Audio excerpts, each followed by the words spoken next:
and it's pure price action. Everything else you're doing, you're getting away from the pure price action. The oscillators, the mathematically derived measurements, but there's nothing more important than the pure price action. Okay, here we have what I call a confluence of candles. The market's descending, but as it's moving lower, we have a couple of piercing patterns and then ultimately a bullish engulfing pattern.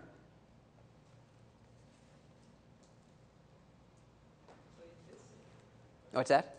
In this scenario, right? So you get excited when you see the first engulfing pattern. The first piercing pattern. Yeah, this would have been tricky because he was saying you get excited when you see this, okay? Because is it confirming support? Yeah. Now let me ask you, is it a good risk reward? No. Based on this, remember your target might be very different than mine, but based on the prior highs. Those long upper shadow resistance area, that would not be a good risk reward. But you're right, I would think about scaling back on shorts if I was short. Get excited. The market closes under it. If you're long, you're wrong. Okay, get excited again. And this might be an okay risk reward. I have to take a look at my target would still be there. Okay, the low is the low of the piercing pattern. Is it still holding it? So it would still be long in the piercing pattern. It moved under the piercing pattern, but did it close under it? No. Okay, that's not quite a hammer, right? Because the lower shadow is not long enough. But nonetheless, that second piercing pattern is still holding. Okay. Now, this is a question. I don't know if it closed under the low of the piercing pattern, but to me, this would not be a decisive break. Now, for those of you who trade in black and white, say a close under the piercing pattern is a close. If I'm long, I'm out. I can't tell you, a right or wrong answer. But something like this, even if I don't think it closed under the low of the piercing pattern, but assuming it did, if it's a couple of pips, I would give it to the next day, at least the opening. But I'd still be a little nervous. So is the market making lower lows and lower closes? The piercing pattern is still holding, though. Okay. Still lower closes. Okay. Now, this is a very different scenario because we're going from lower lows to higher lows. We have a bullish engulfing pattern. What else? Besides this, what's with this bullish engulfing pattern? Look at the prior real bodies. Right, wrapped 2 or 3. It wrapped around 2 or 3 black real bodies. So now I would be very, very comfortable doing a trade here. Very comfortable. Risk reward is good. You have a whole bunch of signals here. Yes? Would you also give weight to the fact that it closed above the previous candle's high? The question is, would I also give weight to the fact it closed above the previous candle's high? Not too much. Not too much. To me, it's more important that it wrapped around a lot of real bodies. And you're going from lower lows to the same lows to higher lows. Okay. If you look at the first piercing pattern, Mm-hmm. that is confirming your Support area. Okay, the question is, the first piercing pattern is confirming our support area, yes. Then you have the second piercing pattern, but before you have the second piercing pattern, the black candle is closing below your support area. Okay, here's the first piercing pattern. He's saying it's holding the support at the first piercing pattern. This is still holding support there. It didn't close under it. The next one, right, that's what we're talking about. That's if you were long in the piercing pattern, you would have been out.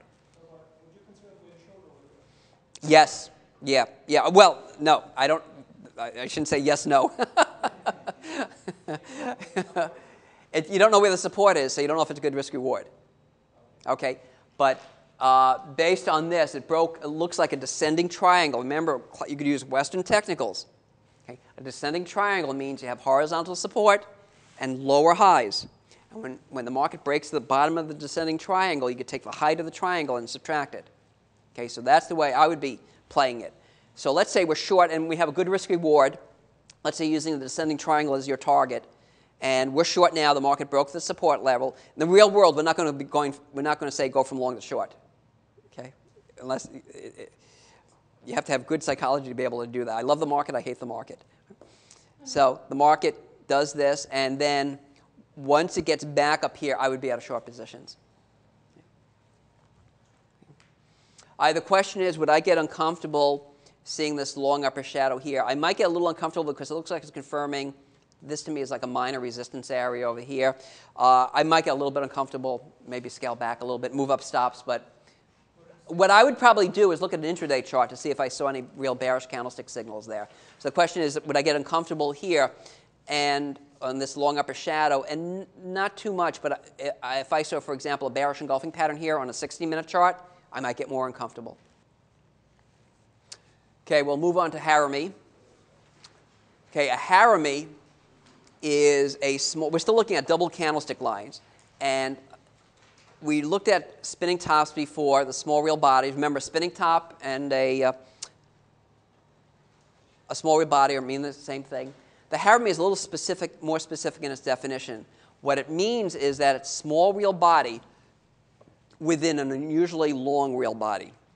And the second real body could be black or white.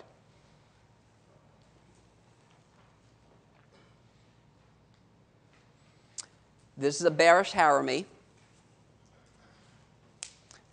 The Japanese would say there's a change in flow of the market. And a bullish Harami.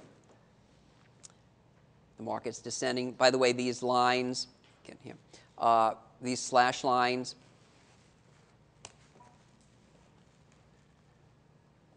to show us the market's moving up. These are not candlesticks. And a bullish Harami is an unusually black real body. Remember the difference in psychology. That's what we're gauging. The long black real body on your right, the bears have command of the market, and then a small real body, black or white, that's within the prior real body. This is non-4x. How do we know this is non-4x? What's the difference? What's happening between one candle, one session and the other? Let's look at the bearish Harami. It's gapping. As soon as you see any pattern with a gap, you know it has to be adjusted for the 4x market.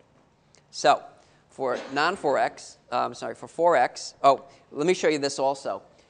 Once again, bringing out the difference between a bar chart analysis and a candlestick chart analysis. This second black real body within the bearish Harami is also, the way I show it here, is also called an inside session. An inside session is when today's high-low, assuming we're looking at a daily chart, today's high-low range is within yesterday's high-low range. So here, as I display it, is an inside day. But once again, like with the engulfing patterns, all we're concerned about is the real body, or are the real bodies. I'm going to extend the upper shadow on that first spinning top. Okay. That is no longer an inside day, but is it a Harami? Yes. Real body, small real body, yes. The upper shadow is longer than the higher. Right. I mean, you fine. Right. So the upper shadow that I showed here is now above the prior upper shadow, but that's not important as long as that real body is within the prior real body. Right? And what's nice about, unfortunately, about the non-4x is that if we have a candle like this, a Harami pattern like this, notice how deeply the market gapped down on the opening, right, and stayed down there.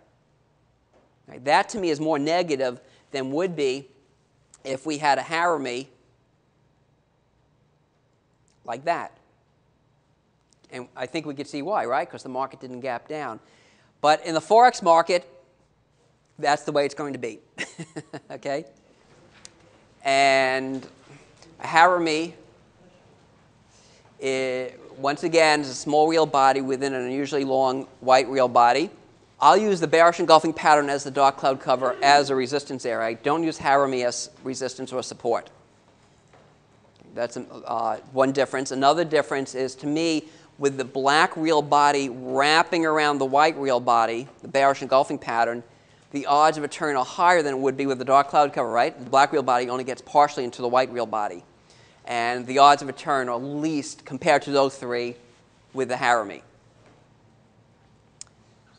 Yes? Would you say what you said prior to that last statement again? Okay. It was setting resistance levels. A resistance, okay, I'll use a dark cloud cover and a bearish engulfing pattern as resistance. Remember, you take the high of the bearish engulfing pattern or the high of the dark cloud cover. The highest high of those two candlestick lines will make resistance. I don't use a Harami as resistance. Okay, so in other words, here we have that long upper shadow. On the left, I would not use that as an important resistance area. I still would use it as a resistance because it could be a pivot high, but it doesn't have the same consequence as resistance as a bearish engulfing pattern or a dark cloud cover. Now, let me ask you this.